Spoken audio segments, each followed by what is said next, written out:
एक minute रुकिएगा।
Good afternoon बच्चों। एक मिनट, ये तो दूसरा good evening everyone. Good evening sir.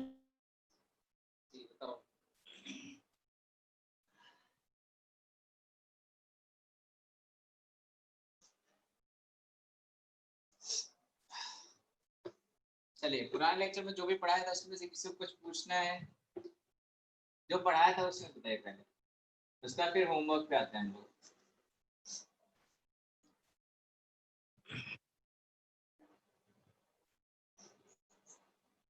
आपको भी तो पढ़ना।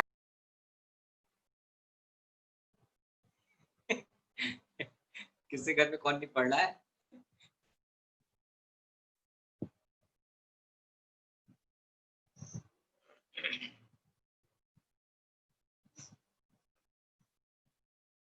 चलिए बेटा, तो जिससे पहले पढ़ाया था उसमें किसी को कुछ नहीं पूछना है। फिर शीट के क्वेश्चन पे आते हैं। आपको होमवर्क दिया था ना हमने?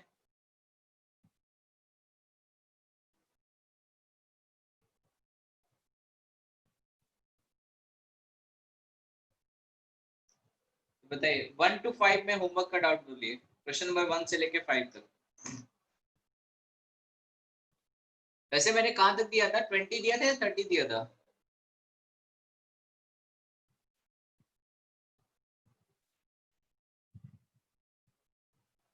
जो 30 तक दिया था, वाह बहुत ज्यादा दिया था। चलिए, क्वेश्चन नंबर 1 to 5 में डाउट बताइए।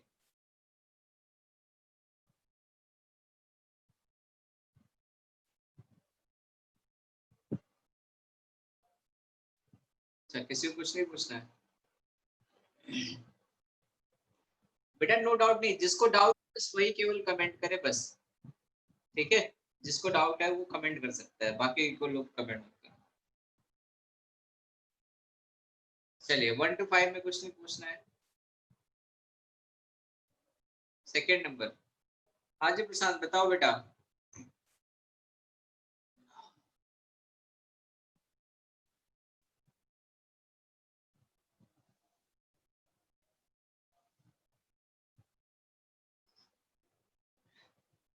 बताइए प्रशांत, क्या पूछना है?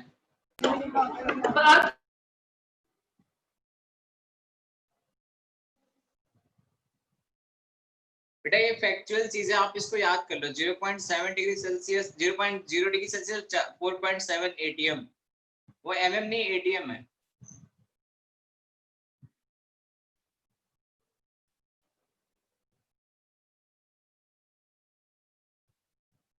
ठीक है, चलिए क्वेश्चन नंबर 6 to 10।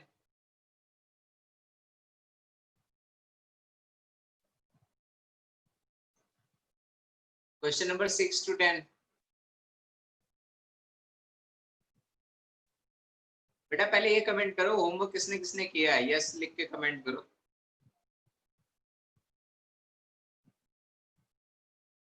एक, दो, चार पांच लोगों से तो मैंने मंगाया था, उनका तो मैंने देखा था।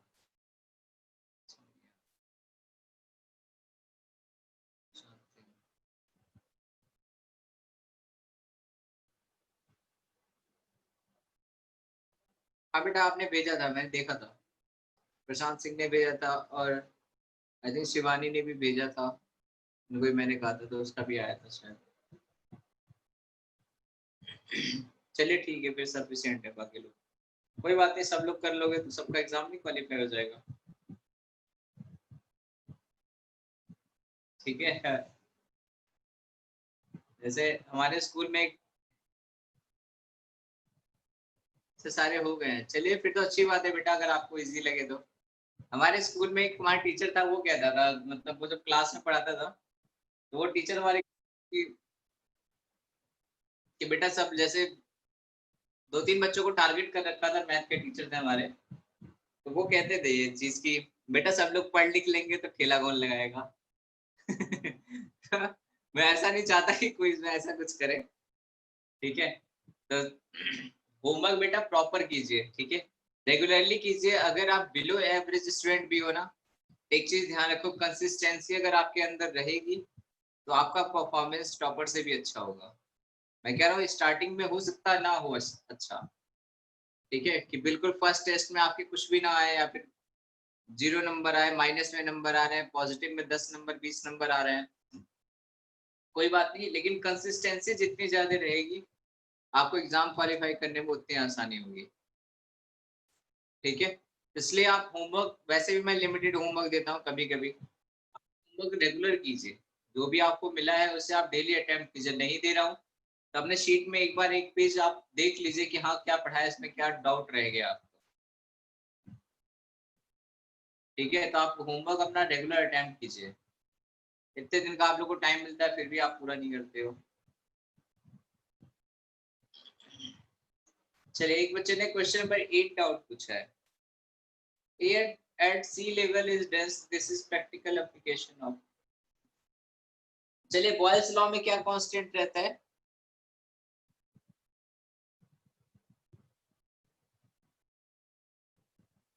बॉयल्स लॉ में बेटा क्या कांस्टेंट रहता है?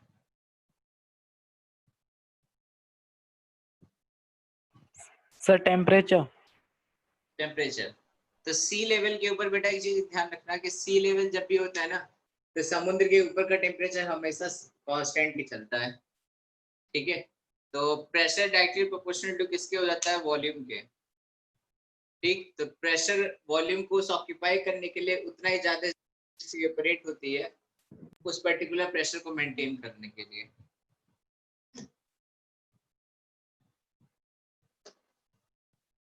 चलिए 11 to 15, किसी को नहीं पूछना है। 16 to 20, अच्छा 11 है Prashant Singh. 11 density of two gases are in the ratio of 1:2, their temperature and the ratio of 2:1, the ratio of their respective pressure is। बेटा फॉर्मूला लिखवा तो रखा है, density of two gases with the ratio of 1:2, pm equal to dRT, formula नहीं लिखवाया आपको?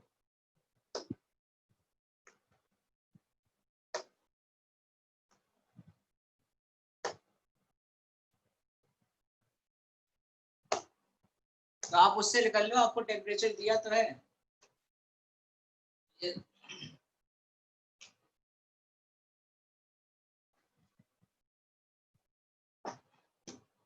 आपको एक फॉर्मूला पढ़ाया हुआ है ना, pm equal to dRT। ठीक है, तो आप इसको मैनिपुलेट करना हो ऐसे कर लो, P1 M1 upon P2 M2 is equal to D1 upon D2, R से R उड़ गया, तो multiply by T1 upon D2। अब जो जो दे रखा वो पुट कर लो, आपको डेंसिटी का रेशियो दे रखा है वो पुट कर लो, टेम्परेचर का रेशियो दे रखा है वो पुट कर लो।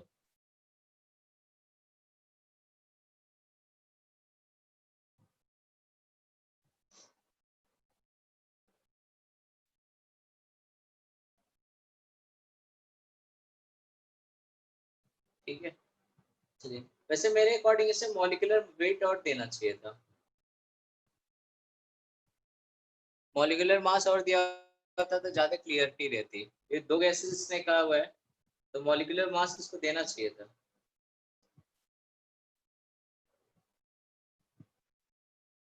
ठीक है, तब आपका ज्यादा क्लियर आंसर आता, बट नहीं दिया है। ठीक है, कोई बात नहीं। चलिए 15 तक और कोई डाउट नहीं है?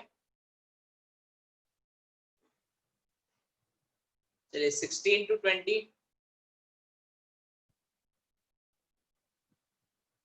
16, pressure remaining the same. The volume of a given mass of an ideal gas increases for every degree centigrade rise in temperature by definite fraction of its volume.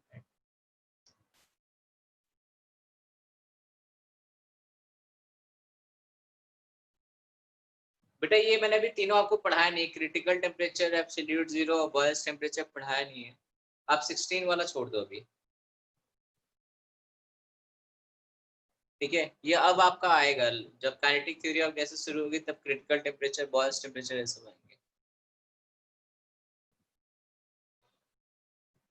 तो एक क्वेश्चन मैंने आपको कौन सा छुड़वाया, 16,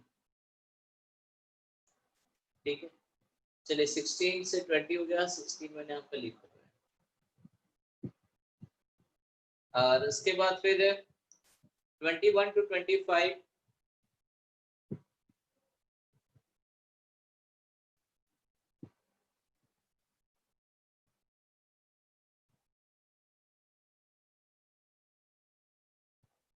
किसी को नहीं पूछना है, ठीक है। 26 to 30, 26 से 30,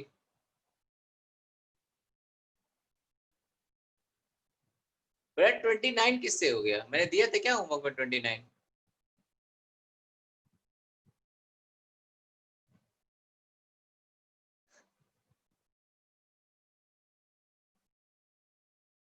अच्छा नहीं दिया था, ठीक है, फिर तो सही, फिर बच गए।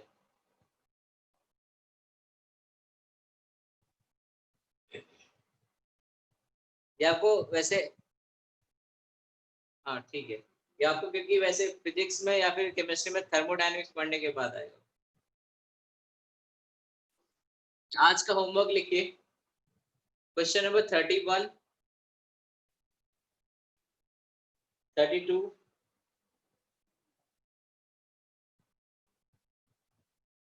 ठीक है, 33। एक काम करता हूँ, पहले पढ़ा लेता हूँ, देखता हूँ जितना टॉपिक पूरा होगा उसके अकॉर्डिंग दूंगा।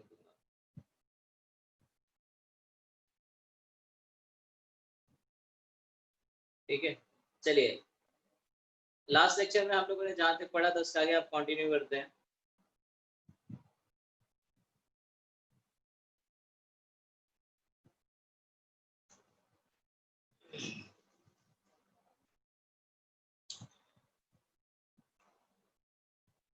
लास्ट लेक्चर में आप लोगों ने पढ़ा था, कहाँ गया, हाँ इफ्यूजन डिफ्यूजन पढ़ा था, ठीक है। उसमें कुछ हमने क्वेश्चन किए थे और काइनेटिक थ्योरी ऑफ गैसेस हमें स्टार्ट करना था। आप में से कोई एक लोग माइक अनम्यूट करके लास्ट क्वेश्चन बताओ बेटा, मैंने कौन सा क्वेश्चन कराया था, फिर मैं आगे चलूँ।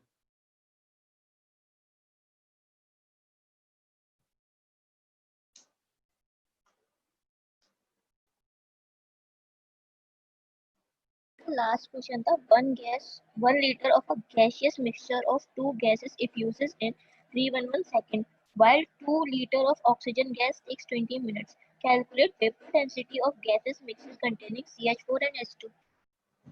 बेटा 4 लीटर बोला था या 2 लीटर बोला था? सर 1 लीटर तो सर गैसियस मिक्सचर था और 2 लीटर सर ऑक्सीजन था। ठीक है,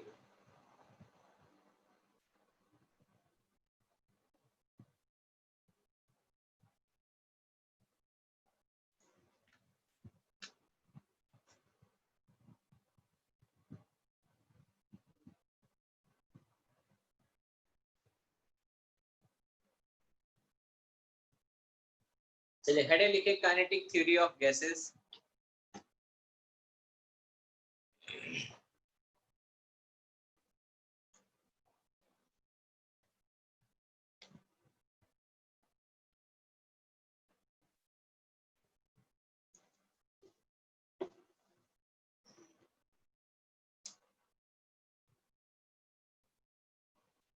काइनेटिक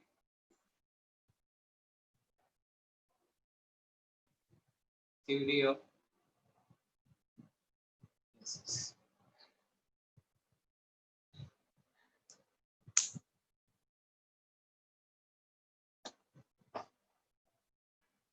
ठीक है। इसमें लिखे assumptions,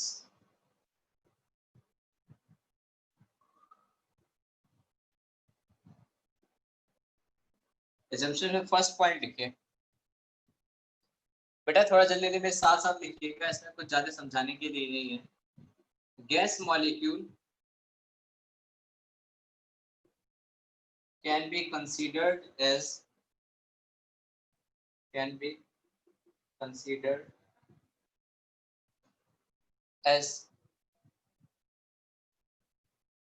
tiny spherical rigid particles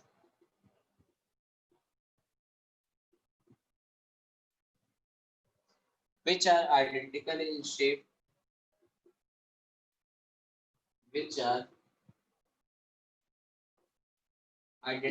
shape, size, ठीक है, एंड मास। जैसे मास के साथ मतलब आइडेंटिकल शेप एंड साइज लिख दीजिए बस। दूसरा point, gases molecule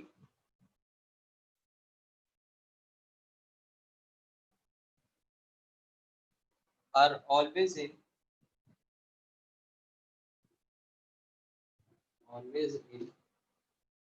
random motion colliding with each other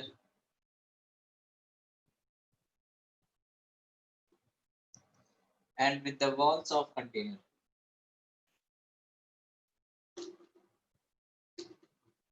With the walls of container.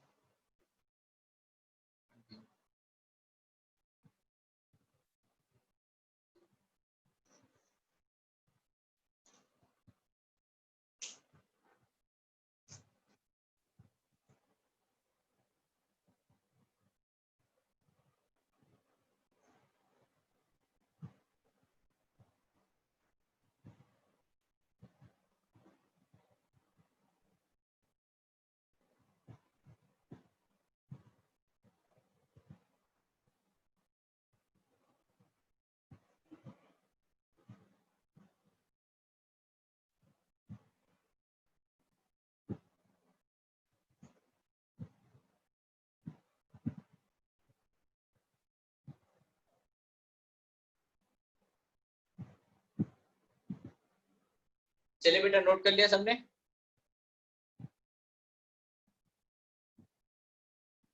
ठीक है।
चलिए थर्ड पॉइंट लिखिएगा।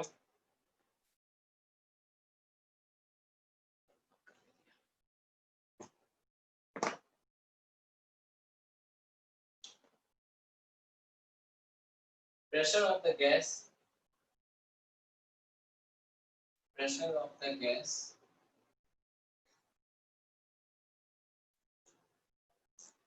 is due to collision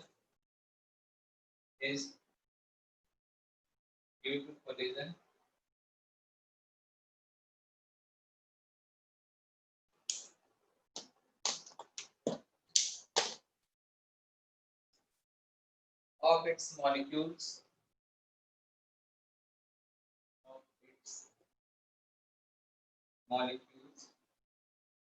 with the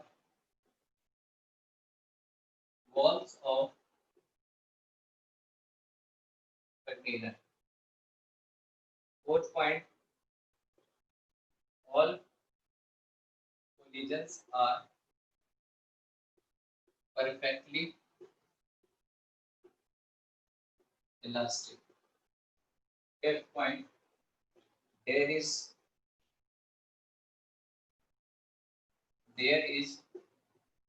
no interaction between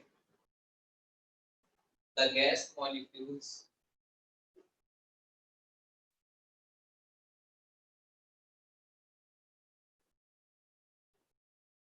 gas molecules of an ideal gas, that is neither attraction nor repulsion. Neither attraction nor repulsion. Next point. The volume occupied by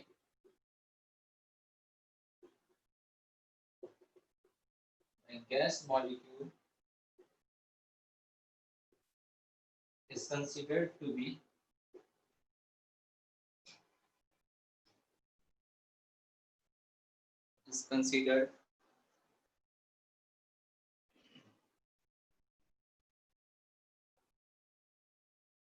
negligible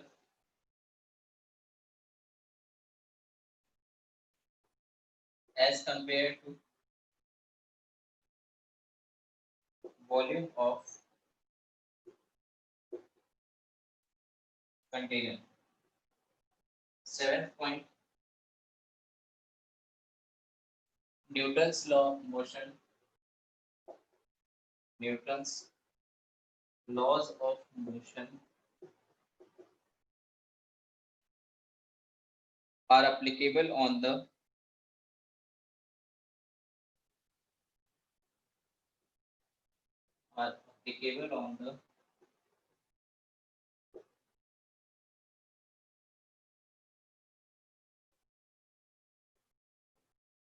motion of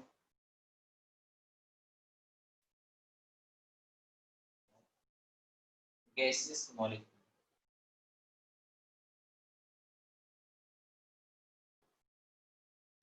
Eighth point is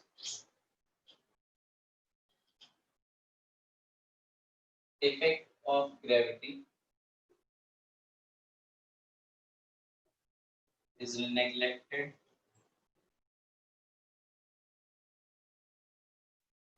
in the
चलिए note कर लिया ठीक है मैं one by one समझाता हूँ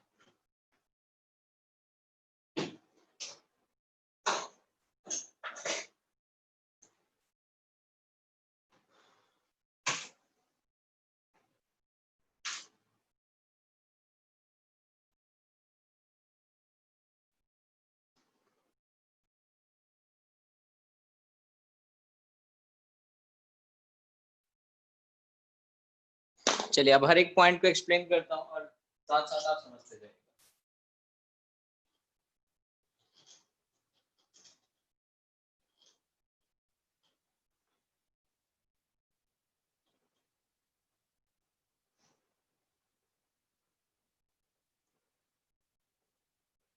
चलिए देखिए, मान लिया हमने एक कंटेनर लिया है जिसमें आपकी गैस के ढेर सारे पार्टिकल हैं, अभी नहीं लिया, एक कंटेनर है इसमें ढेर सारे गैस के पार्टिकल हैं।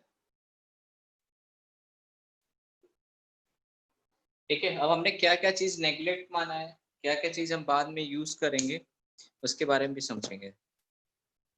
देखिए, सबसे पहले आपका पॉइंट क्या लिखा हुआ है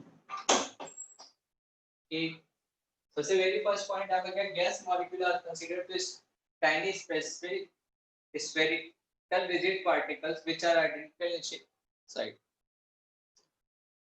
मतलब हम क्या मानेंगे कि जो भी गैस के पार्टिकल हैं वो कैसे हैं, स्फेरिकल हैं।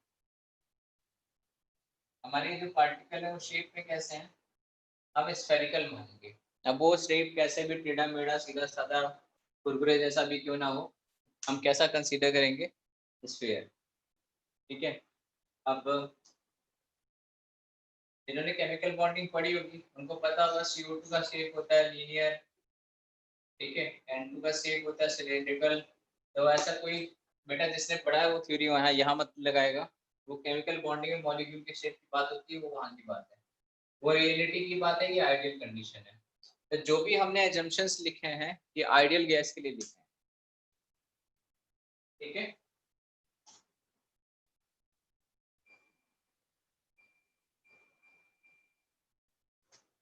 जो भी हमने लिखा है यहाँ पे वो आइडियल गैस के लिए क्वेश्चन लिखा हुआ है, जो भी एजम्पशन लिखे। तो पहला एजम्पशन ये था कि हमें हर गैस के मॉलिक्यूल को क्या मानना है, स्फेरिकल मानना है, गैस कोई भी क्यों ना हो। ठीक, दूसरी बात, उनको रिजिड कंसीडर करना है। रिजिड का मतलब ऐसा नहीं है कि जैसे मान लो एक रबड़ वाली बॉल होती है ना, उसको दीवार पे फेंक के मारो तो दीवार पे जब वो भिड़ता है तो उसका शेप डिफॉर्म होता है। ठीक है, मतलब जब वो टच कर रहा होता है, बाकी तो स्फीयर के फॉर्म में हमको दिखता है, ठीक, कि बाकी तो ऐसे गोला सा दिखेगा, लेकिन जब वो दीवार से भिड़ता है तो हल्का सा दबता है, उसके बाद रिबाउंड होता है। ठीक है, हमें ऐसा कुछ नहीं कंसीडर करना, हम इसको, ठीक है, वो पत्थर मान लेंगे, कह लीजिए छोटे वाले पत्थर मान लेंगे। ठीक, कि ये अगर दीवार से टकराएगा तो इसके शेप में कोई चेंज नहीं आएगा, यानी ये रिजिड है। रिजिड मानने का मतलब ये हुआ।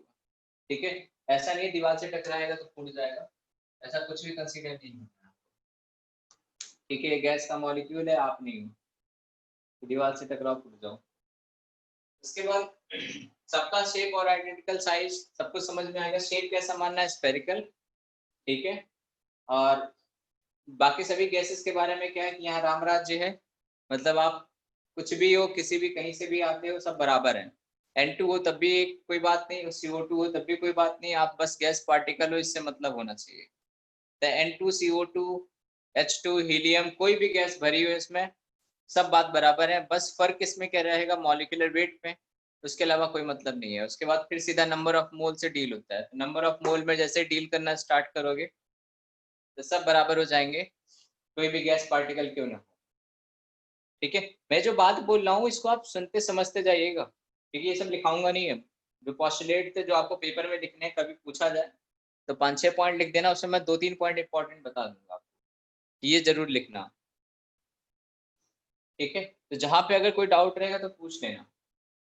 ठीक, तो ये पहला पॉइंट आपका क्लियर हो गया।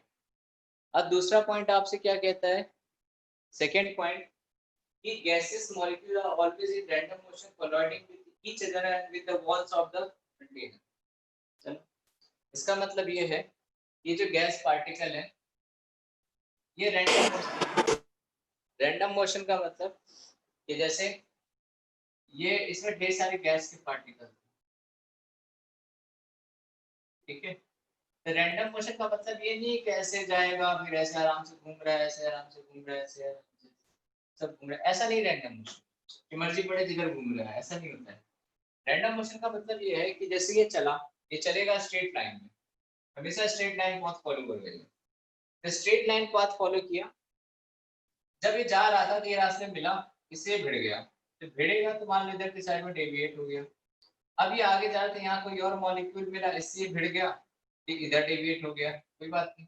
यहाँ कोई मॉलिक्यूल मिला तो इससे भिड़ के इधर डेविएट हो गया, यहाँ कोई मॉलिक्यूल मिला तो इससे भिड़ के इधर डेविएट हो गया, यहाँ दीवार है, कुछ नहीं है, तो यहाँ पे गिरा, टप्पा खाया और उसके बाद फिर ऊपर चला गया। इसे कहते हैं बेटा रैंडम मोशन। ठीक है, कि जिगजैग की फॉर्म में चल रहा है, जो जहां भिड़ जाए कोई बात नहीं। जैसे शाम को शराबी घूमता है ना, पीने के बाद, खंबा भी सड़क है, रोड भी सड़क है, बैरियर भी सड़क है, सब सड़क की सड़क है, तो रैंडम मोशन उसे कहते हैं। ठीक है, ये हम मानेंगे क्या कि कोलाइड किसी से भी कर रहा है, और दीवार से जो कंटेनर से कोलाइडिंग का रीजन है, ये ध्यान से समझिएगा क्या है, कि जब हमारे गैस के पार्टिकल इस दीवार से टकराते हैं, ठीक है, टकराने के बाद वापस होते हैं, तो ये जो टकराते हैं गैस के पार्टिकल, इन्हीं की वजह से जो जनरेट होता है वो प्रेशर होता है। जो फोर्स जनरेट होता है इनकी वजह से, वही पर यूनिट एरिया में अगर आप लिखोगे तो उसे हम प्रेशर कहते हैं। ठीक है, क्योंकि आपके कोई भी चीज अगर किसी चीज से टकराती है तो एक इम्पल्स लगता है। ठीक है, ये इम्पल्स एक फोर्स की फॉर्म में होता है, F×T के बराबर होता है। तो ये इम्पल्स जो लगता है एक फोर्स जनरेट करता है, तो ये फोर्स की वैल्यू प्रेशर के टर्म में, फोर्स पर यूनिट एरिया अगर आप लिखोगे तो प्रेशर होता है। तो कोई भी गैस पार्टिकल अगर आपके दीवार से टकराएगा तो क्या जनरेट करता है, प्रेशर जनरेट करता है। ठीक है, चलिए अब तीसरे पॉइंट पे आते हैं, pressure of gas due to the collision of its molecule with the wall of container. ये भी मैंने बता दिया, तीसरा वाला पॉइंट, कि प्रेशर किसकी वजह से आएगा, जो मॉलिक्यूल होंगे वो दीवार से जितना टकराएंगे उतना आपका प्रेशर जनरेट होगा। अगर ये मॉलिक्यूल मान लो ये किसी पर्टिकुलर ऐसे भिड़ रहा है, कोई बार बार आगे तो दीवार पे सर मार रहा है, तो जितना ज्यादा सर मारोगे उतना प्रेशर बनेगा। ठीक है, और जितना कम सर मारोगे उतना कम प्रेशर। ठीक है, जितने ज्यादा नंबर ऑफ मॉलिक्यूल आपके वॉल पे कोलाइड करेंगे उस कंटेनर का प्रेशर उतना ज्यादा होगा।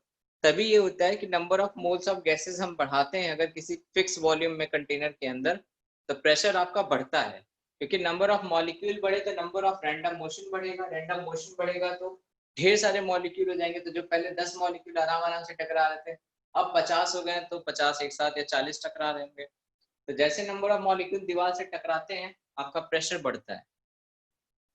ठीक है, फोर्थ पॉइंट ये बहुत इंटरेस्टिंग पॉइंट है कि ऑल कोलिजन्स आर इलास्टिक। इसको स्टार मार्क कर लीजिए, कोई भी पेपर आएगा तो उसमें 2-3 पॉइंट फालतू चिपकाने के बाद इसको लिख के अंडरलाइन कर देना, ये ऑल कोलिजन्स आर इलास्टिक। या फिजिक्स में भी पढ़ोगे, elastic in elastic perfectly elastic collision आप उसमें पढ़ोगे, ऐसे होता है, समझना। इलास्टिक कोलिजन में क्या होता है कि एनर्जी कंजर्व रहती है, हीट की फॉर्म में कुछ लॉस नहीं होता है। इलास्टिक कोलिजन ये कहता है कि अगर मैं एक बॉल को h हाइट से फेंकूं या छोड़ दूं, यहाँ v इक्वल टू 0 था, बेसिकली u बराबर 0 था, इसको छोड़ दूं तो यहाँ पे टकराएगा, टकराने के बाद फिर वापस कितनी हाइट तक जाएगा, तो आंसर आता है h। मतलब आप इलास्टिक कोलिजन, आपका कोई इलास्टिक कोलिजन के लिए सरफेस बना है, उससे आप बॉल एक बार पटक के आप छोड़ दो, फिर वो रुकेगा कभी नहीं। ठीक है, हालांकि ऐसा होता नहीं है, लेकिन हम कंसीडर करते हैं इलास्टिक कोलिजन का मतलब जो आइडियल केस है, सब कुछ आइडियल चल रहा है तो ये भी आइडियल है। तो आइडियल केस में इलास्टिक कोलिजन का मतलब होता है कि कोई किसी भी टाइप की एनर्जी लॉस नहीं होगी आपकी, कितने बार भी दीवार पे सर मार लो आपकी energy maintain.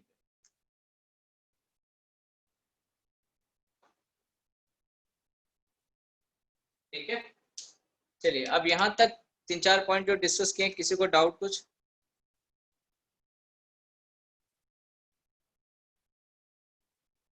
Sir last point को आपस से समझाते कौन सा वाला, इलास्टिक वाला? हैं सर, लास्ट। बेटा इलास्टिक कोलिजन होता है जिसमें एनर्जी आपकी कंजर्व रहती है। 2-3 चीजें इंटरेस्टिंग पॉइंट होते हैं इसके। एक तो मैंने ये बताया कि एनर्जी कंजर्व होने का मतलब, आप यहाँ से इसको छोड़ोगे, यहाँ दीवार से टकराएगा, तो सारी की सारी, एक चीज बताओ, पोटेंशियल एनर्जी और काइनेटिक एनर्जी सुना है? सर सुना है? सर सुना है। अच्छा फिर ठीक है। अगर मैं यहाँ से छोड़ूंगा h साइड से, तो इसके पास यहाँ पे पोटेंशियल एनर्जी कितनी रही होगी? Potential energy sir mgh। Sir mgh रहेगी सर। ठीक है, जब यहाँ पे आ जाएगी तो पोटेंशियल एनर्जी कितना हो जाएगा? सर 0 हो जाएगी। 0। ठीक है, अभी आप फिजिक्स में देखोगे कि रेफरेंस लाइन के रिस्पेक्ट में चलता है, लेकिन अभी आप कितना समझो, यहाँ से h हाइट पे था, यहाँ पे आने के बाद पोटेंशियल एनर्जी 0 हो गई, तो सारी पोटेंशियल एनर्जी किस में कन्वर्ट हो गई? काइनेटिक एनर्जी में सर। ठीक है, इसमें अब यहाँ से टप्पा यहाँ पढ़ने के बाद अब ऊपर जाना शुरू हुई। ठीक है, तो अब सर सारी की kinetic kinetic energy potential energy में कन्वर्ट होती जाएगी। हाँ, किस पॉइंट तक कन्वर्ट होगी? जब तक सारा हाफ mv² किस में ना हो जाए, mgh में। सर फिर दोबारा उसी हाइट तक आ गई, यस सर। इसे कहते हैं एनर्जी कंजर्वेशन। Okay sir. ठीक है, कि आपका एनर्जी कहीं लॉस नहीं हुआ था, मतलब अगर आपने h हाइट से बॉल छोड़ा था तो यहाँ पे गिरा, टप्पा पड़ने के बाद फिर h हाइट तक जाएगा, फिर वापस गिरेगा, फिर h हाइट तक जाएगा। ये तो एक प्रॉपर्टी हुई।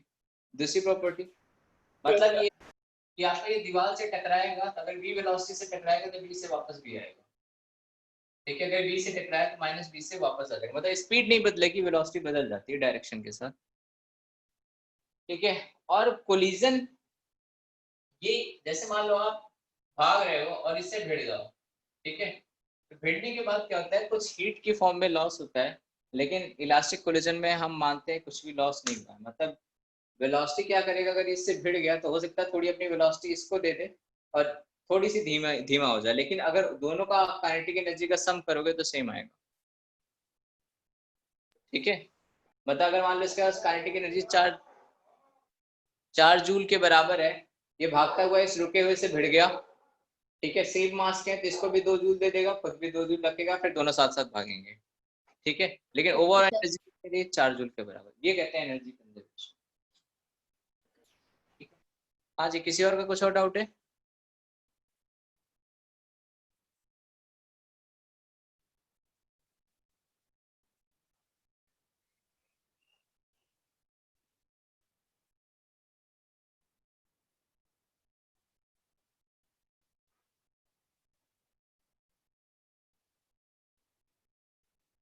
बेटा ग्रेविटी सबसे लास्ट वाला पॉइंट वही है कि उसको हम कहीं कुछ नहीं मानेंगे।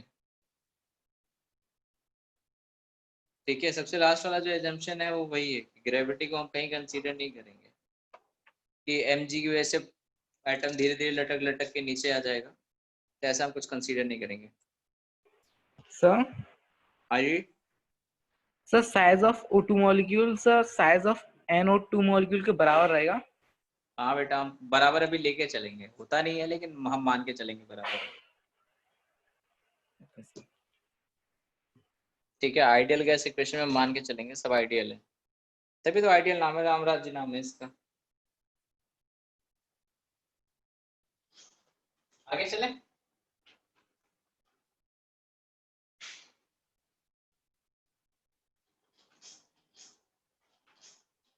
अगला नियम कानून क्या कहता है, मतलब अगला एजम्पशन क्या है, there is no interaction between the gas molecule of an ideal gas।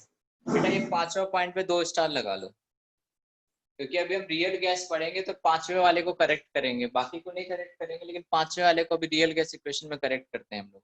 ये हम लोग पढ़ेंगे कि अगर रियल गैस लेते हैं तो क्या होता है, तो 5वें वाले पे 2 स्टार लगा लो, और 6ठे वाले पे 2 स्टार लगा लो। आइडियल गैस एजम्पशन में ये 2 पॉइंट होना बहुत ज्यादा जरूरी है, मतलब बहुत इंपॉर्टेंट है। 5th और 6th पॉइंट लिखना, 4th पॉइंट तो है ही, मतलब पॉइंट तो सारे इंपॉर्टेंट, लेकिन 5th और 6th अगर नहीं लिखोगे तो 6-7 पॉइंट लिखोगे, 2 नंबर का सवाल लेगा तब भी वो एक ही नंबर देगा। ठीक है, क्योंकि 5th और 6th पॉइंट इंपॉर्टेंट है। हाँ जी बोलो।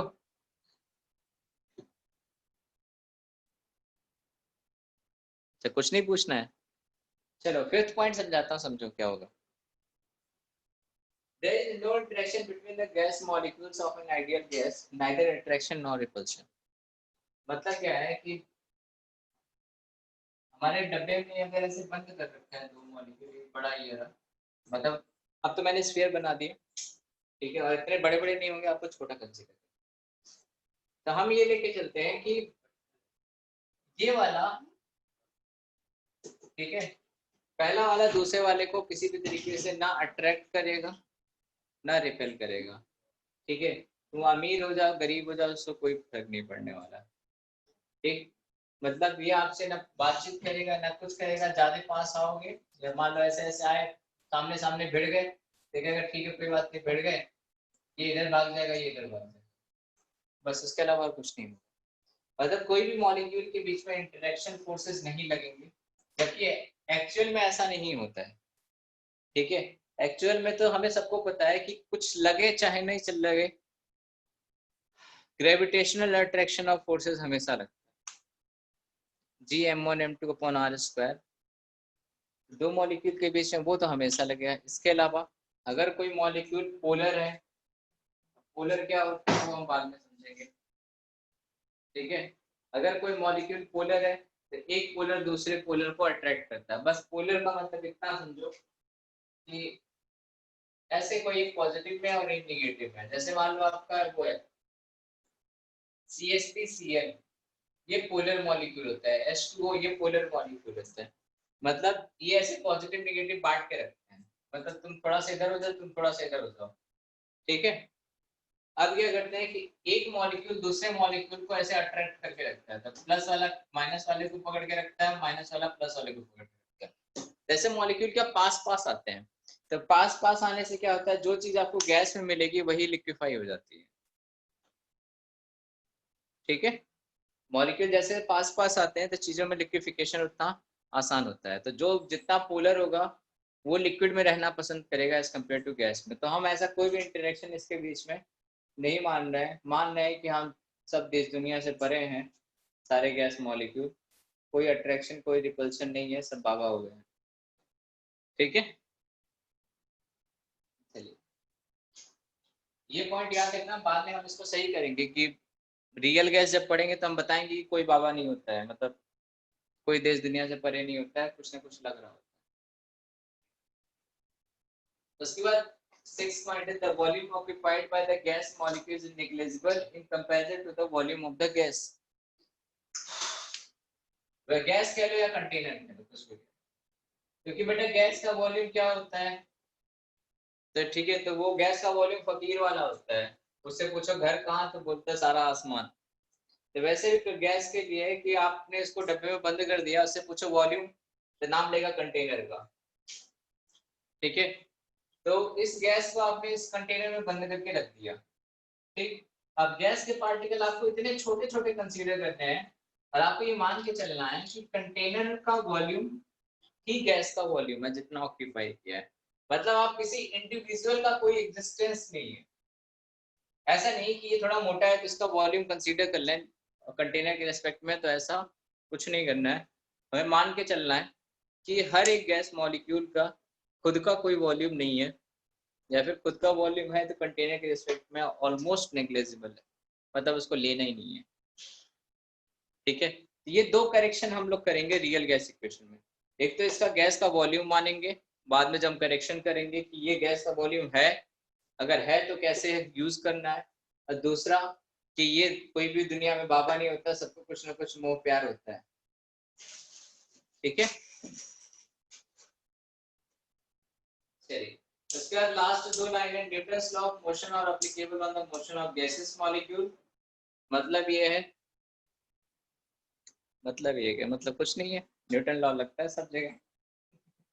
मतलब ये कि अगर कोई चीज चल रही है तो first law, second law, third law सब एप्लीकेबल है। थर्ड लॉ क्या कहता है कि अगर तुम, तीसरा नियम ये कहता है, चलो पहले पहले नियम पे आते हैं। फर्स्ट नियम ये कहता है कि अगर आप स्टेबल हो तो कोई आपको चला नहीं सकता, चाहे ब्रह्मा क्यों ना आ जाए। ठीक है, वो चलाने के लिए आपको क्या चाहिए, एक एक्सटर्नल फोर्स चाहिए। तो बाहर से एक्सटर्नल फोर्स मिलेगा। हाँ जी बेटा, क्या हुआ?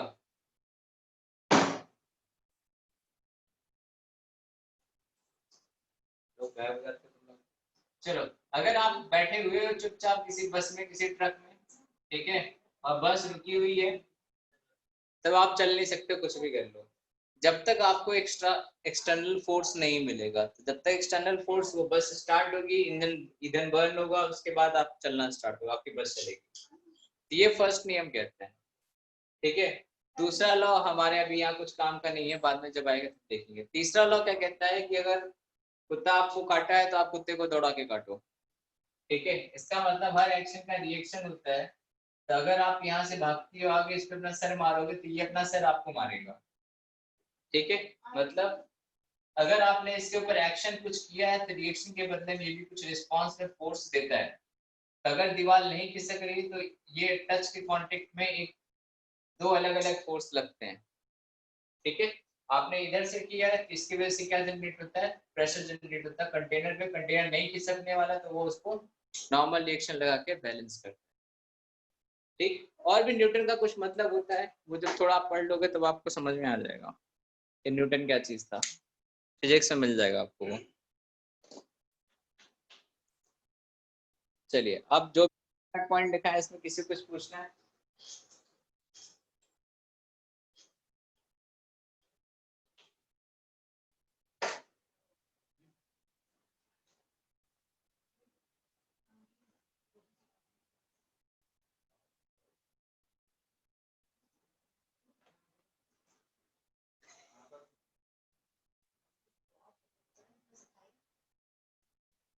हाँ 8, अच्छा 8 पॉइंट, क्या effect of gravity is negligible?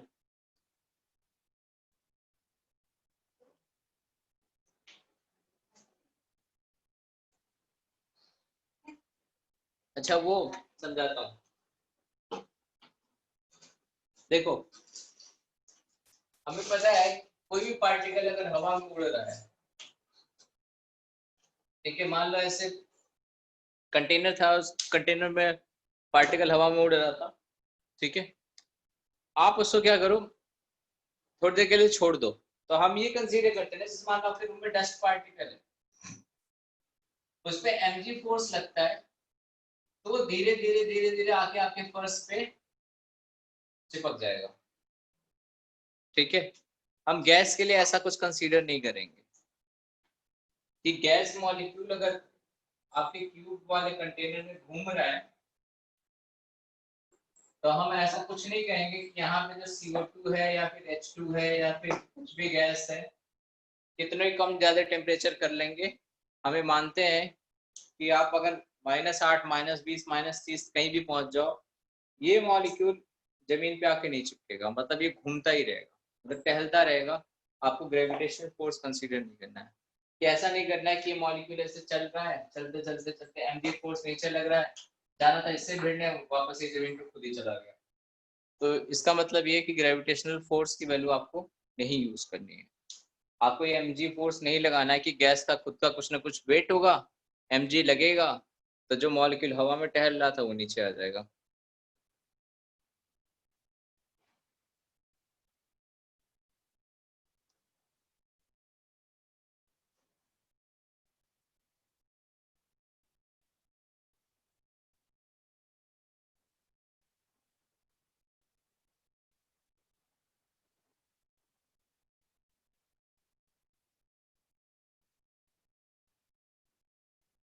ठीक है, चलिए,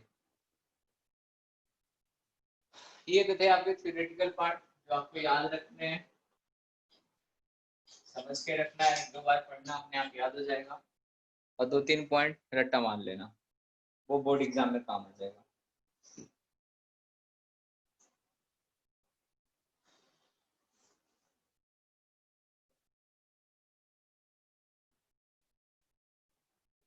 चलो, हेडिंग लिखो काइनेटिक गैस इक्वेशन।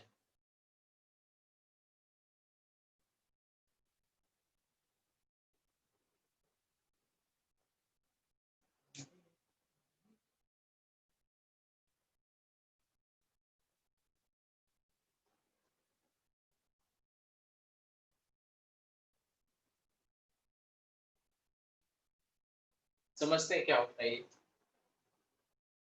मान लो एक हमारे पास कंटेनर है,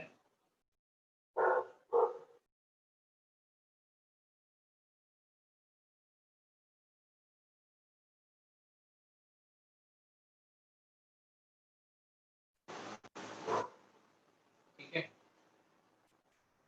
ये हमारा z एक्सिस है,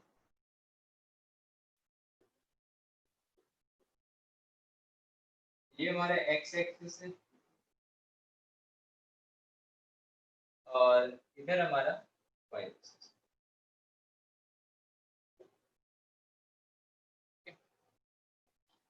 एक पार्टिकल था हमारे पास, यहाँ पे कहीं ट्यूब के बीच में कहीं है, ठीक है, ये ऐसे तिरछा भाग रहा था, ऐसे मतलब ऐसे भाग रहा था कुछ, ठीक है, तो ऐसे भाग रहा था। तो आपने फिजिक्स में कंपोनेंट लेना शायद अभी हो सकता है वेक्टर नहीं पहुंचे हो, कंपोनेंट कैसे लेते हैं अगर नहीं सिखाओ, ठीक है। तो अभी सिर्फ सब जनरल से कम मानना है, समझना एक चीज को कि अगर हमारे पास मान लो ये रूम है, जैसे मेरा एक कमरा है, ठीक है, अब यहाँ पे कोई पार्टिकल इस पॉइंट पे ऐसे भाग रहा है, ठीक है, या फिर थोड़ा सा ऐसे टेढ़ा भाग रहा है। अच्छा आता है ना, कोई बात नहीं बेटा, जिसको नहीं आता मैं उसके लिए बता दे रहा हूँ। मान लो यहाँ पे कोई पार्टिकल ऐसे टेढ़ा भाग रहा है, ठीक है, जिसका कंपोनेंट हम लेते हैं कि एक एक्स डायरेक्शन में होता है, एक वाई में होता है और एक जेड में होता है, फिर उसका रिजल्टेंट ऐसे आता है। मतलब ये है कि एक आपका ये रहा, दूसरा ये रहा, तीसरा ये रहा, एक्स वाई और जेड, और आपका पार्टिकल इधर कहीं 3D में भाग रहा है, ठीक है, मतलब इधर ये जो आपको एक्सिस पे दिख रहा है, एग्जैक्टली मैं इस पॉइंट पे दिखाना चाह रहा हूँ बोर्ड से बाहर। तो इसका एक कंपोनेंट एक्स में आएगा, एक कंपोनेंट इधर लोगे तो वाई में आएगा, एक कंपोनेंट जेड में आएगा, ठीक है। मैं कह रहा हूँ कोई पार्टिकल मेरा यहाँ पे है, इसका एक कंपोनेंट एक्स में आएगा, एक वर्टिकल कंपोनेंट वाई में आएगा और एक बाहर वाला कंपोनेंट जेड में आएगा, ठीक है। यानी एक पार्टिकल के अपने पास तीन वेलोसिटी होगी, Vx मान लिया, Vi हो, Vy हो गया और Vz हो गया। बाद में रिजल्टेंट इनका देख लेंगे, रिजल्टेंट अपना v वेलोसिटी से भाग रहा होगा, रिजल्टेंट का कहाँ काम आएगा वो भी सोचेंगे, ठीक है। अभी हम सिर्फ इसके साथ डील करते हैं Vx के साथ। मान लिया एक पर्टिकुलर वेलोसिटी हमने सिर्फ कौन सी ली है, एक मॉलिक्यूल इसके पास Vx वेलोसिटी है, ये दीवार आया कंटेनर का, ठीक है, इससे भिड़ा, ठीक है, इस पे सर मारा और मर गया, ठीक है। वो जनरल सी बात होती है, लेकिन ये मरा नहीं है, ये दोबारा उठा, उसके बाद फिर से अपना Vx की स्पीड से फिर पीछे भागा। तो बेटा अगर इधर Vx है वेलोसिटी, इस डायरेक्शन में वेलोसिटी क्या होगी बताओ। अगर मैं कह रहा हूँ इधर के डायरेक्शन में Vx वेलोसिटी है -vx। माइनस Vx, अगर मैं इनिशियल मोमेंटम लिखूं किसके बराबर आएगा, mvx के, फाइनल मोमेंटम लिखूं किसके बराबर आएगा, माइनस ऑफ mvx के, और डेल्टा टी लिखूं मतलब चेंज इन मोमेंटम, तो फाइनल माइनस इनिशियल, या फिर ऐसे कर लो सिंपल 2mvx के बराबर आएगा अगर मैं एम्पलीट्यूड लिखूं।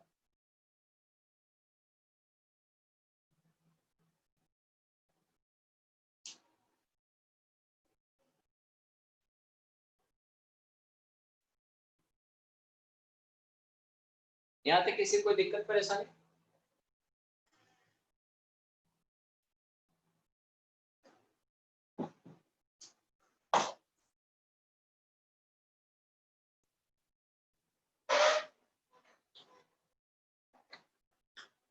आगे चले हम, यहाँ तक समझ में आ गया क्या किया मोमेंटम चेंज तक?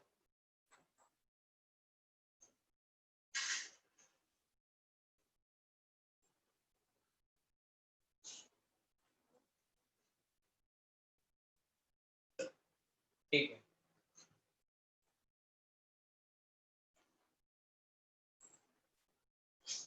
चलिए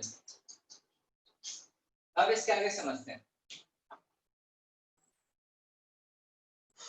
आप ऐसे समझिएगा कि total time interval,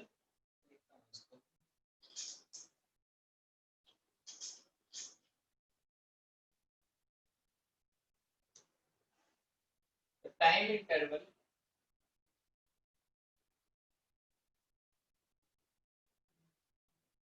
between two successive collision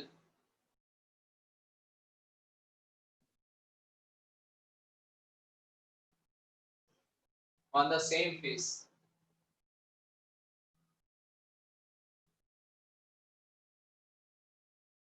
ठीक है। मान लो आपकी क्यूब की लेंथ l के बराबर है, ठीक, चलो ऐसे समझो, अब मैं क्यूब का एक साइड बना लूं,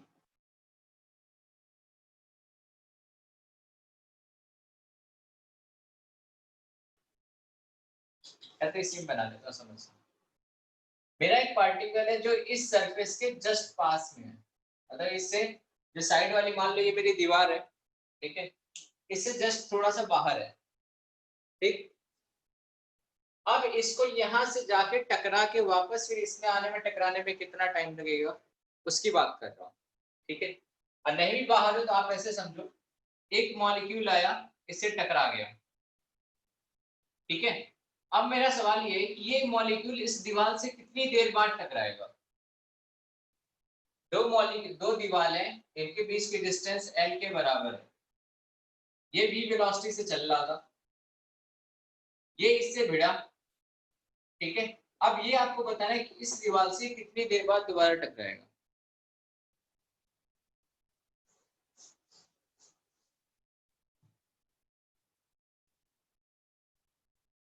आंसर बताइए।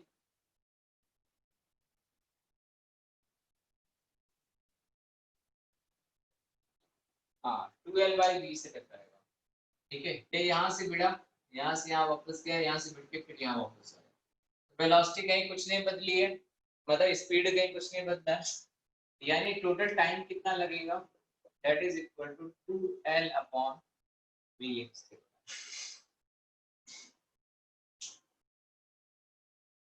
ठीक है। अब न्यूटन भाई साहब का द्वितीय नियम, सेकंड लॉ लगाते हैं।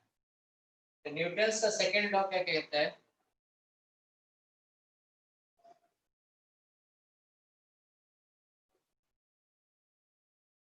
आप लोगों ने क्या पढ़ा हुआ है, F बराबर m, यही पढ़ा है। किसी को पता है न्यूटन का सेकंड लॉ ये नहीं था। Change in momentum. हाँ, ये सही आंसर दिया। चेंज इन मोमेंटम पर यूनिट टाइम या time taken is equal to force.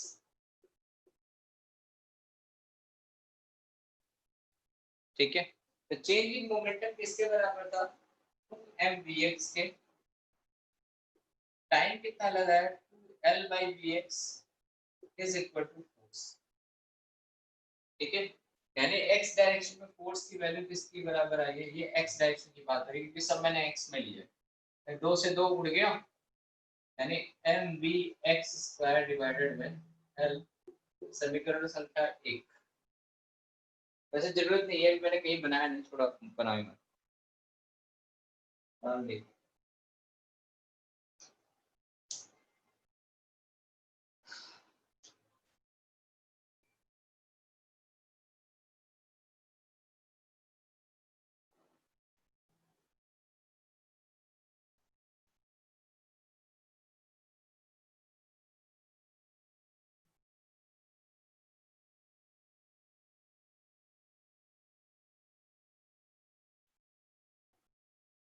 चलिए, यहाँ तक बेटा सब समझ में आ गया, नोट कर लिया सबने। ठीक। अब जो अगली चीज समझाऊंगा उसको ध्यान से समझिएगा कि मैं क्या कहना चाह रहा हूँ, उल्टा हो जाएगा उसमें।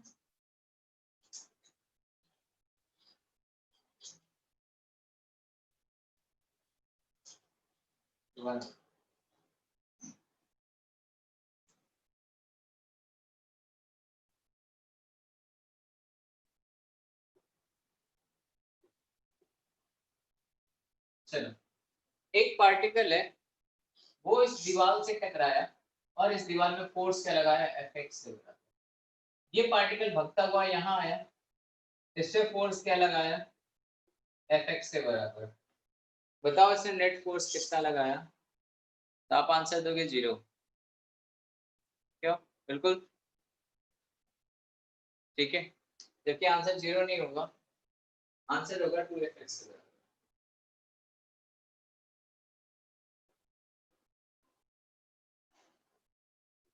यहाँ क्या लिखोगे आप, net force in x direction.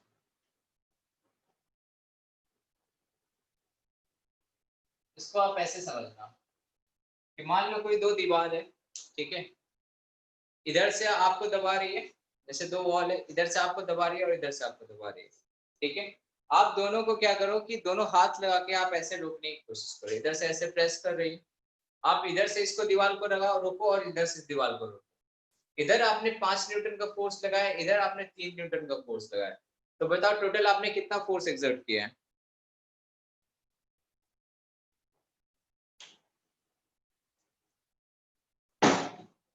8 Newton का। सेम उसी टाइप से कुछ ऐसा ये भी है। एक पार्टिकल है वो इस वॉल से टकरा रहा है, फोर्स कितना लगा रहा है Fx, वही पार्टिकल इस दीवार पे आ रहा है तो क्या फोर्स लगा रहा है Fx के बराबर। टोटल फोर्स की वैल्यू कितनी आई है 2Fx।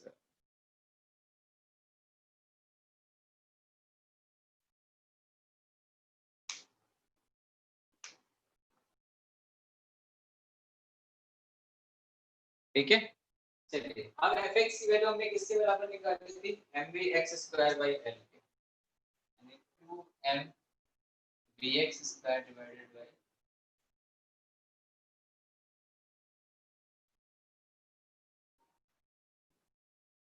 एक। सिमिलरली आप y डायरेक्शन में अगर लिखोगे तब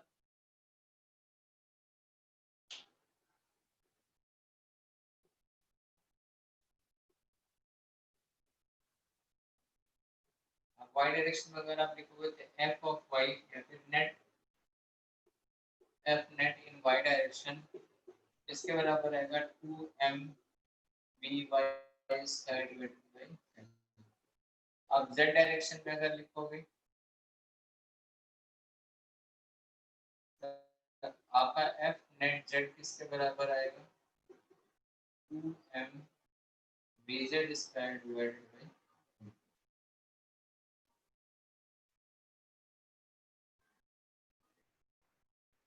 ठीक है, तो टोटल फोर्स की वैल्यू आपकी किसके बराबर आई,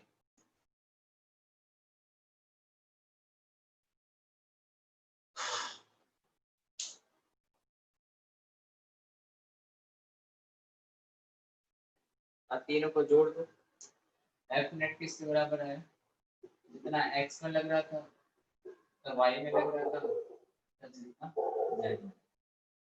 ठीक है, तो आप 2m vx² divided by l plus 2m vy² divided by l plus 2m vz² divided by 2m by l common ले लो, यानी vx² प्लस vy² प्लस। ठीक है, यानी आप इसी को एक चीज और लिखते हैं F net equal to 2m by L V R M S.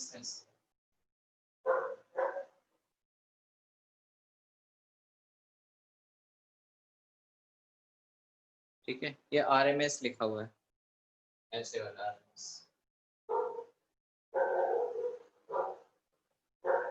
R M S का मतलब, आर एम एस का फुल फॉर्म है रूट मीन स्क्वायर। अभी इसके बारे में हम पढ़ेंगे।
चलिए बेटा, नोट कर लिया।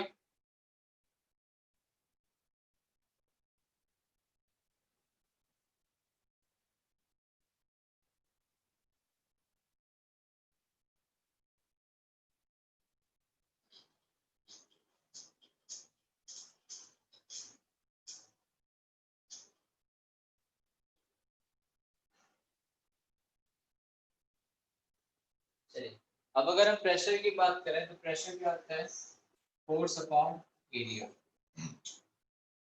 ठीक है, एरिया किसके, फेसिस के। ठीक, टोटल फोर्स तो हमको पता है, ये बताइए टोटल एरिया किसके बराबर आएगा,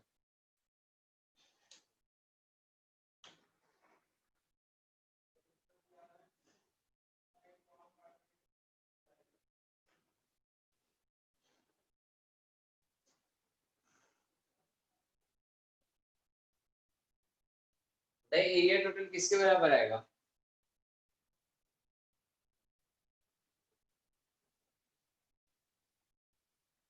कंटेनर वॉल। हाँ जी बेटा, कंटेनर वॉल का एरिया आपको बताना है। अगर मैं कह रहा हूँ एक वॉल की लेंथ L के बराबर है, तो आप क्यूब था वो हमने पहले से क्यूब लिया था, ठीक है, तो बताइए टोटल एरिया किसके बराबर आएगा?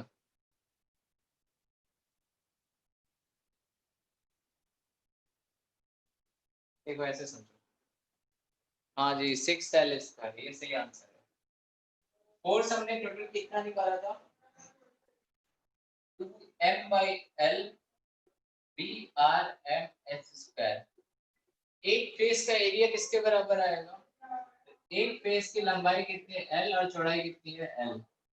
तो टोटल ऐसे हमारे पास कितने फेस हैं? 6 फेस है।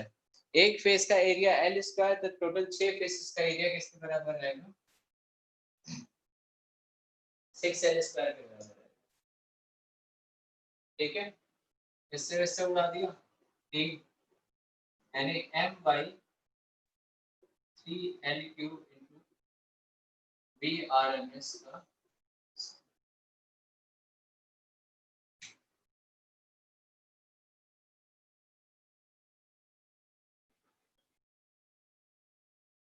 ठीक है। अब L³ का मतलब ये बेटा किसका लिखा हुआ है? क्या लिखा हुआ है? वॉल्यूम ऑफ कंटेनर लिखा हुआ है,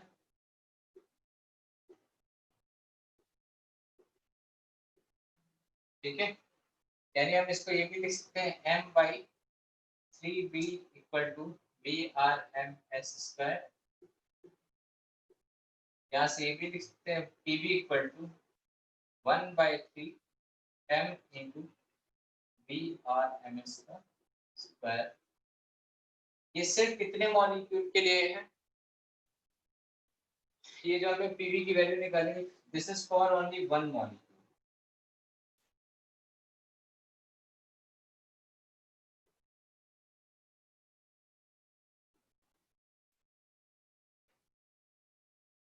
ठीक है। जब कंटेनर में हमारा एक अकेला मॉलिक्यूल होगा तो ये काम करेगा, ये या PV की वैल्यू इसके बराबर आएगी।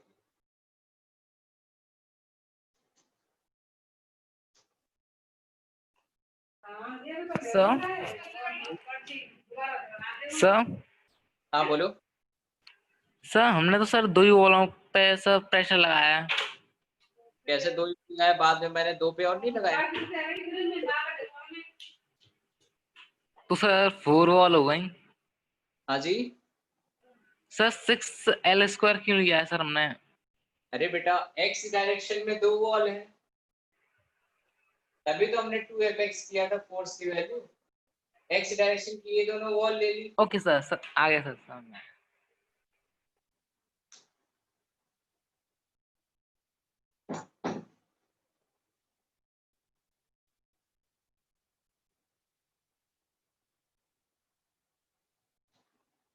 चलिए, दैट मीन्स अगर हम नंबर ऑफ मॉलिक्यूल अपने n टाइम्स कर लें, बेटा क्यूबॉइड में आपको एजम्पशन नहीं देगा, हम सिर्फ जनरल क्यूब के लिए एक्सपेरिमेंट करते हैं, ठीक है, और वो हम उस एक्सपेरिमेंट को सब पे अप्लाई कर देते हैं, ठीक है। आपसे डेरिवेशन क्यूबॉइड के लिए नहीं पूछेगा, आप क्यूबॉइड के लिए भी देगा, तो जो अभी हम फॉर्मूला लगाएंगे ना, वो क्यूबॉइड रहे, गोल स्फीयर रहे, टेढ़ा मेढ़ा रहे, कैसा भी रहे, सब पे चलेगा। हम जब डेरिवेशन करते हैं तो एक आइडियल कंडीशन लिख करते हैं, उसके बाद उसको कंडीशन अकॉर्डिंग सब पे इम्प्लीमेंट करना स्टार्ट कर देते हैं,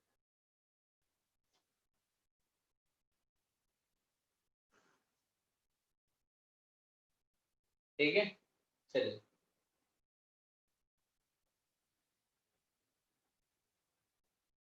मिटा दो सर, एक लाइन रह गई लिखने को। इसके बाद एक और लिख लीजिएगा, फॉर n मॉलिक्यूल्स। तो हमने एक मॉलिक्यूल के लिए निकाल लिया, अब यही हम नियम n मॉलिक्यूल्स के लिए लगा देते हैं, यानी Pb इक्वल टू क्या आएगा, इसी में n का मल्टीप्लाई,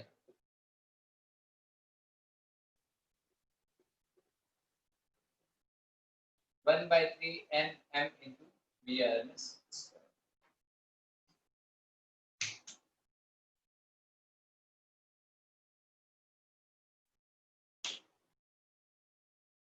ठीक है, यहाँ पे m आपका क्या है, अगर एटम रहा तो एटम का, अदरवाइज मास ऑफ मॉलिक्यूल। ठीक है, एटम रहेगा तो एटम का रख देना। जैसे मान लो अगर आपके पास यहाँ O2 मॉलिक्यूल है, एक चीज ध्यान रखना, आपको O2 का मास कितना रखना, 32 AMU। दैट मीन्स ये फॉर्मूले में आप मास क्या रखोगे, 32 into 1.67 into 10 to the power minus 24 ग्राम। आप इसमें मास पुट करोगे O2 का, ये छोटा वाला है। ठीक है, यहाँ पे आप मास क्या पुट करोगे, 32 into 1.67 into 10 to the power minus 24 ग्राम, अगर O2 मॉलिक्यूल लिया है। ये मास की वैल्यू पुट करते हो, ध्यान रखना। ठीक है, एक मॉलिक्यूल का मास लिखोगे, एक मॉलिक्यूल का मास इसमें होता है AMU के बराबर। हाँ जी बेटा, रुका हुआ।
किसी को कुछ पूछना है,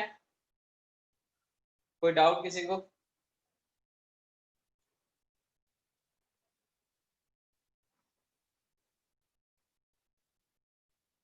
बेटा VRMS का मतलब है रूट मीन स्क्वायर, RMS का फॉर्म है root mean square.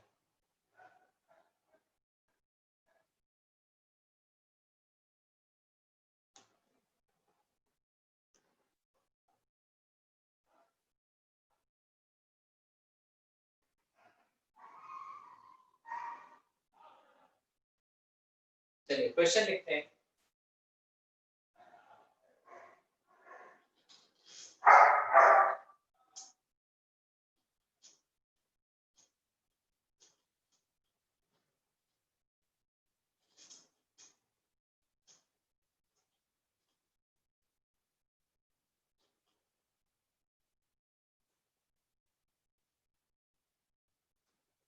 In a container of capacity, in a container of capacity 1 liter,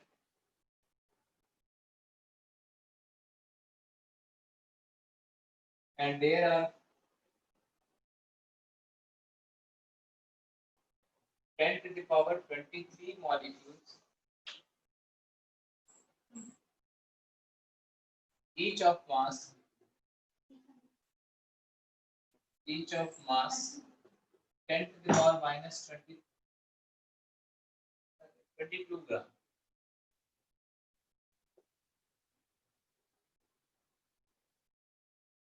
ठीक है, if VRMS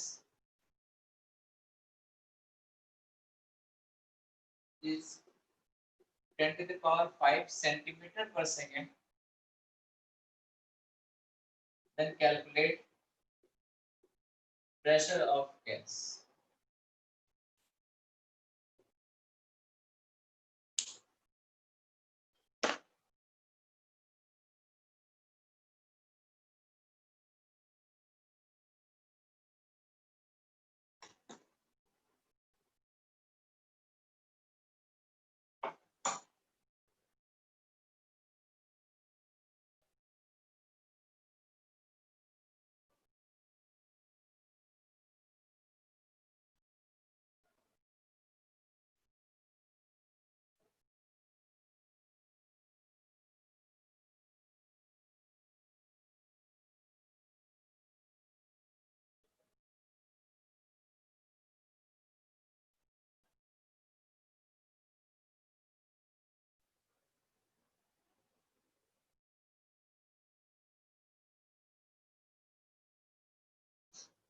बेटा यूनिट का ध्यान रखना क्वेश्चन करते हुए, एक चीज इस चैप्टर में तो खासकर याद ध्यान रखना है यूनिट का। अब यूनिट अगर नहीं ध्यान दोगे तो आंसर आपका बदल जाएगा।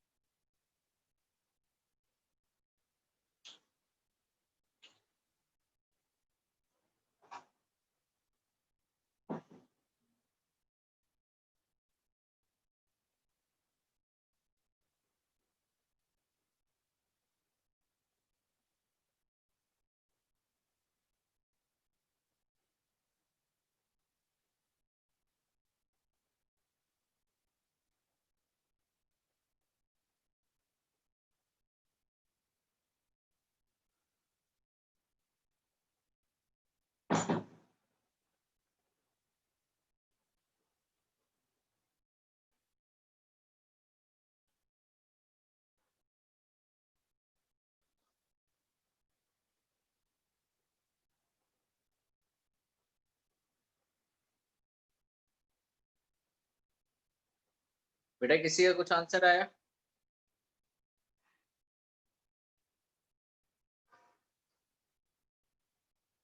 10⁸ मैंने कहा था यूनिट नहीं देखोगे तो आंसर गड़बड़ हो जाएगा।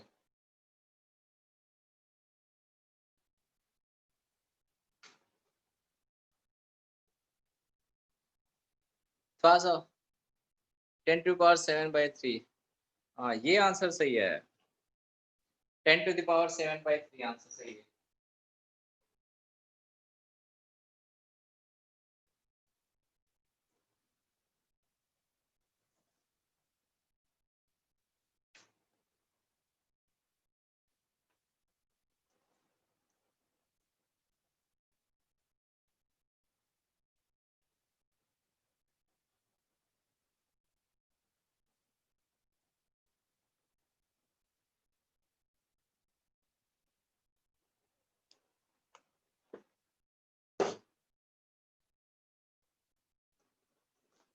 चलिए डिस्कस करते हैं इसको। हमने क्या फॉर्मूला पढ़ा, PV equal to 1/3 n into VRMS square into molecular weight. सब वैल्यू पुट करो। अगर किसी भी चीज को आपने पुट करना है तो सबसे आसान होता है आप SI यूनिट में पुट कर दो, ठीक है। अगर प्रेशर ATM OTM में नहीं गिवन हो तो SI यूनिट पूछो सब। मॉलिक्यूल कितने हैं 10⁻23, इसमें कोई दिक्कत नहीं है, 1/3 इंटू 10⁻23। VRMS की वैल्यू किसमें दे रखी है सेंटीमीटर पर सेकंड में, इसको मीटर पर सेकंड में करो कितना आएगा 10⁻3 मीटर पर सेकंड का स्क्वायर, ठीक है। मॉलिक्यूलर वेट आपको क्या देखा 10⁻22 ग्राम, दैट इज 10⁻25 किलोग्राम।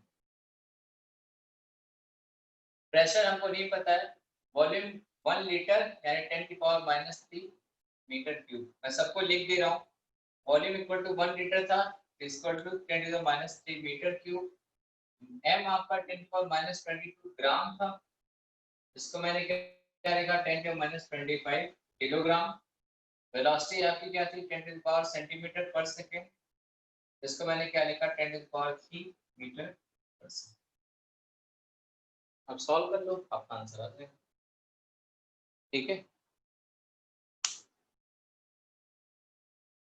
चलिए प्रेशर की वैल्यू आपकी क्या आती है 10⁷ डिवाइडेड बाई 3। अगर किसी ने ATM लिख दिया तो आंसर गलत हो जाएगा। आंसर आएगा, प्रेशर की SI यूनिट होती है पास्कल।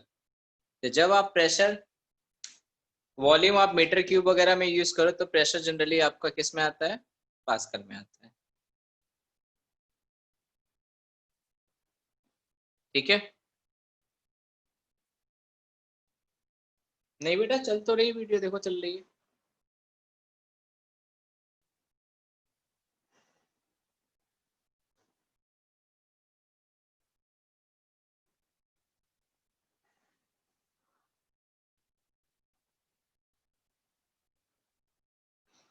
Clear, okay done. बाकी हम लोग नेक्स्ट लेक्चर में करते हैं, वेलोसिटी मैक्सवेल डिस्ट्रीब्यूशन कर्व ये सब हम लोग नेक्स्ट लेक्चर में करेंगे, ठीक है डन, ओके थैंक यू।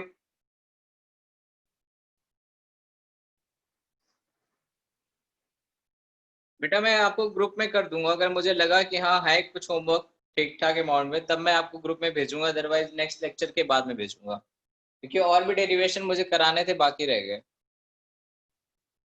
ठीक है, ओके।